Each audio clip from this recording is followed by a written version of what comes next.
ನೋಡಿ ಫ್ರೆಂಡ್, ನಾವು ಟೋಟಲ್ ಈಗ 12 ಜನ ಹೋಗ್ತಾ ಇದ್ದೀವಿ ಕೇದಾರ್ನಾಥ್ಗೆ. ಬೆಟ್ಟದ ಮೇಲೆ ಎಕ್ತಾ ಇದ್ದೀವಿ ನಡ್ಕೊಂಡು.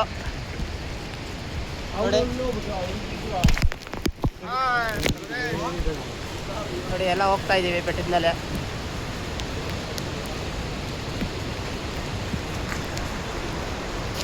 ಇರಲ್ಲ ನೋಡಿ ಅಮ್ಮೋರೆ ಹಿಂದೆ ಬರ್ತಾ ಇದ್ದಾರೆ.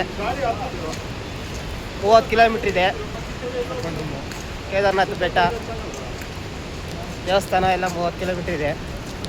ಎಲ್ಲರೂ ಹೋಗ್ತಾ ಇದ್ದೀವಿ. ಎಲ್ಲ ಕೊಡೆ ಹಿಡ್ಕೊಂಡವ್ರೆ, ಕೊಡೆ ಹಿಡ್ಕೊಂಡು ಹೋಗ್ತಾ ಇದ್ದೀವಿ. ಎಲ್ಲ ಕೊಡೆ ಹಿಡ್ಕೊಂಡು ಹೋಗ್ತಾವ್ರೆ. ಮಳೆ ಬರ್ತಾ ಐತೆ ಅಂತ.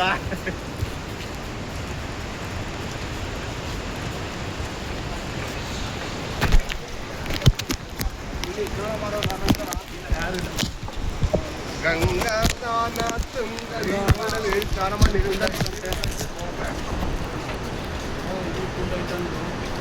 ನೋಡಿ ಎಲ್ಲರೂ ಹೋಗ್ತಾ ಇದ್ದೀವಿ ಬೆಟ್ಟದ ಮೇಲೆ. ಎಲ್ಲ ನಡ್ಕೊಂಡೇ ಹೋಗ್ತಾ ಇದ್ದೀವಿ. ಏನು